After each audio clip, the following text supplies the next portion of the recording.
Well, I'm joined by Frank Warren, who is currently on cloud nine. Or have you come down from cloud nine? Whereabouts are you, Frank? What cloud? I'm on cloud 8.5 at the Cloud moment. eight and a half. Hell of a week in Vegas. Hell of a fight. What a man Tyson Fury is. What a win, huh? Well, it was a truly epic fight, wasn't it? And it was a magnificent performance from Tyson, and the same from Deontay Wilder, because it took two of them to make that fight. And they should be extremely proud of what they've done as far as their performances and how that fight will go down in boxing history. It's certainly the best live fight I've seen. Do you know what it feels like? Heavyweight division. In heavyweight, I mean, it feels like one of those fights, one of those events where everyone's stock went up. Fury's stock went up, Wilder's stock went up, Malik Scott, his stock went up. I think the Sugar Hill, his stock, the promoters involved, everyone, broadcasters, everyone won, kind of. Well, the public won. Yeah. Boxing won. Yeah. And you're right, Tyson from our perspective won, so that was more important. But yeah, it did, and it was great. I mean, it had everything, that fight, the drama of it. There was skills there, there was brute strength there was a will to win, there was determination, there was heart, bravery, never give up. I mean, both of them, you had to nail them to the floor, and that's what Tyson did at the end. He had to nail him to the floor. Those last two rounds, if he was a car, Deontay, he would have been running on fumes, because that's what he was doing. But he was still dangerous. He was still, to the last, trying to catch Tyson with that big shot. He was still trying. It was just, instinct, whatever it was. He's a dangerous man, and I take my hat off to him. But, Tyson prevailed, and Tyson showed what he's all about. I mean, he was on the floor twice, as we know, in that fight. 3 fights he's been on the floor 4 times, and took those big shots that nobody else has taken. 6 years world champion, blasted everybody, knocked everything. Statistically the hardest punching heavyweight in the last 40 years. And look, Tyson absorbed those and got up and went on to win. What do you think of this view that appears to be emerging out there that now Tyson Fury's done it, Dillian Whyte would have done it to Wilder. Joshua would have beat Wilder. Usyk would. If they weren't in that ring with Tyson Fury, Wilder would have knocked out whoever else was in there. All of them. He would have knocked out Whyte. He certainly would have knocked out Joshua, that's for sure. Looking at that performance with Usyk, he wouldn't have been able to back off him. Usyk went out with a plan. He went out and boxed him, worked behind that jab. This guy went out with a plan that first round, coming in low, throwing those body shots. But to make you fight. And that's what happened. As I said, it'd be a shootout. I said, if he comes out doing what I think he'll do, this will be a shootout. And I thought Tyson would stop him with about 5 or 6 rounds. Went on to 11 rounds because of the heart that he had. But if he was in there with any of those guys, do me a favour. And if they're saying that, why didn't they fight him?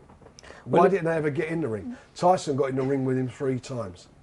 It just feels like a lot of people are claiming default wins over him because someone else has done it now. But the only thing is, you go on the record book and have a look, and when you go down their resumes, it hasn't got Deontay Wilder on it.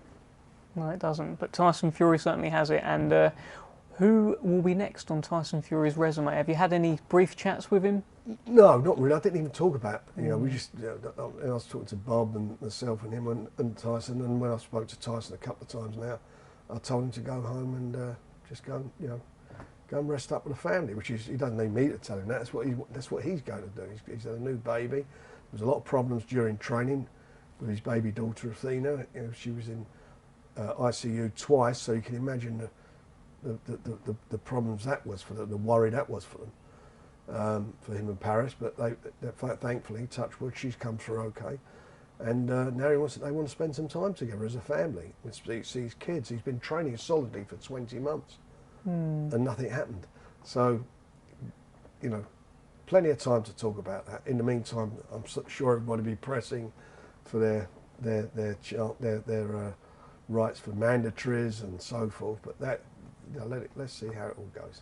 Well, what's your understanding of the Dillian Whyte, Otto Wallin situation? I believe the WBC ordered that the interim champion would get to face Tyson Fury and be the next mandatory. Now that title's on the line. Well, those two are fighting each other, and if Dillian Whyte wins, then the WBC will certainly make their decision as to what the position will be regarding Tyson's mandatory.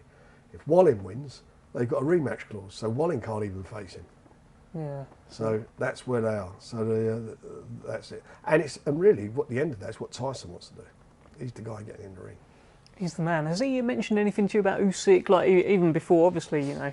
Yeah, I spoke to his dad John about it. That'd be a great fight, but that can't happen because they've triggered the rematch clause. Yeah. Shame he didn't step aside and let that fight happen. Isn't it strange that the man now standing in the way of the undisputed fight is Anthony Joshua? If I was him, I wouldn't do the fight. I would wait. I would go and have another fight in between, and then maybe if he allowed that to happen, then let Tyson and Usyk get it on and he gets the winner or something like that. But at the end of the day, as I say, it's going to be down to Tyson to decide what he wants to do. He's talked about Old Trafford again. He's talked about how Manchester isn't big enough for him and Cristiano Ronaldo. What are your thoughts? Do you think there's any realistic chance we could end up there? Well, look, the only problem is if he wants to fight in February or March, the answer is going to be no, isn't it? Because the weather and the football season's on. Who knows? In the summer it could be the case. I'll take down the Arsenal, but we'll see. Tommy, Fury, Jake Paul. I keep hearing whispers, murmurs. I'm hearing that this fight is close. I'm seeing activity on Jake Paul and Tommy's Instagram about each other more and more. What can you tell me? You've said it all. All what you said is how it is. Yeah, but I don't know if it's happening. Well, is it happening? Nothing's happening till the contract's signed. We've been down that road, haven't we? We've been down that road with big guys. Until it's signed, it's not on. You know, there's a will to make it happen, but if and once the contracts are signed, we'll be shouting it from the rooftops. I mean, it's a fight that it's grabbed everybody's attention. Certainly in the States, that's all everybody talked about out there, wasn't it? They was all talking about it. But they are, and it's two novices, but they've got these massive followings, and people want to see it happen. So, you know, so do we. Is there anything in the contract about Tommy changing his name if he loses? I haven't seen it. Listen, if there is something in there, I haven't seen the contract. If there was something in there saying that, then that's got to be reciprocal. Right, gotcha. So you think Jake Paul should change his name if he loses? Absolutely. I've got to think of a good name for him. Tyson said that if Tommy loses, then he has to change his name as well. So I think that's where the No idea pressure. came from. No Yeah, I pressure. mean, and also John's made a few comments as well. It feels like there's a lot of pressure on Tommy heading into this. There's a lot of pressure. Only 7-fight novice. Yeah. There's a huge pressure. But the other guys only had 2 fights, so between them it is what it is. Well, let's talk about David Avanesian, latest welterweight signing, and I understand an offer has gone in to Conor Benn. Correct. Tell us about this then. Is it an offer that you think he'll take? How lucrative are we talking? Well, look, it's very lucrative, but I don't think he'll take it. They were talking, they wanted bigger fights, British titles and that. This is European champion. And look at apparently according to Sky, they got this massive rating last time, so everyone knows who he is. So what a big fight for both of them. It'd be a big fight for both of them, and you know, as I say, we've had no response back yet at all. Maybe he might want to meet me for lunch, and I'm sure. I mean, that lunch is long overdue. I know. I'll tell you what, I'm starving. I think there was an interview that went out where Eddie Hearn was asked about. I think this was old, why he isn't making Conor Benn against David Avanesian, and he said because David Avanesian is on a level with Virgil Ortiz and Boots Ennis and guys like that, and Conor Benn's not at that level yet. What do you think? What's your response to that? I think that's true. Yeah. He's not at that level. But if he wants to get at that level, he's got to fight someone at that level. So the offer is there. Are you expecting a response then? No. What about Echo Esserman though? I mean, it feels what like a great performance that was. Against Wasn't Danny it? Bull. Yeah. You know, he's getting better and better, isn't he? And how well did he box? Well, you know, it takes 2 again to make a fight, but he boxed extremely well. That's pleasing. You got your bases covered. You got the British title, you got the Commonwealth title, and you got the European title with Avanesian. Any welterweights want some belts, they have to come over to Queensberry. Have a look. You know, look, we're in a good shape in that division, and the heavyweight division. You know, there's Tyson there, and we got the number one in the WBO, Joe Joyce, and number one in the WBA in Daniel Dubois. So we're not in bad shape, are we? Plus all those really good quality youngsters coming through. You see Hamza Shiraz out there training out in the States. He'll be out again soon as well. We got the fight going out, the fight between rematch between Lyndon, Arthur, and Arthur-Yarde. There's some good stuff before Christmas. Yeah, absolutely. Well, you mentioned Joe Joyce and Daniel Dubois there. Where are we with actually pushing through their shots? We're waiting at the moment because the WBO have got to decide what they're going to do with their mandatory position, and we don't want to jeopardise. If we put him in a fight and they call a fight, then that jeopardises his position. So we're waiting to find out, which I'm hoping within the next couple of weeks we'll know where we are. And with Daniel, because they got a bit of a thing going on, I think they're being sued by Manuel Char and Bryant, so there's a mess going on there, and that's got to be sorted out. So it's not so, it doesn't, at the moment, it doesn't, it's not such a, you know, it's not that they're going to be calling or pushing for any mandatory. I think they've got to clean a lot of stuff up in the house with those. It's a bit of a logjam at the top. top. But what would be a good thing to do is just to, you know, maybe just let, you know, call to them to fight. I mean, Trevor Bryant against Daniel, and then he can fight Charles straight over after 3 months later. Well, if this Tommy Fury, Jake Paul happens, do you think Daniel Dubois obviously featured well? The Americans really loved him. Showtime, you know, if it is O-line, you know, they do want him on again. So maybe that might be the case, but I don't know yet. We'll see what happens.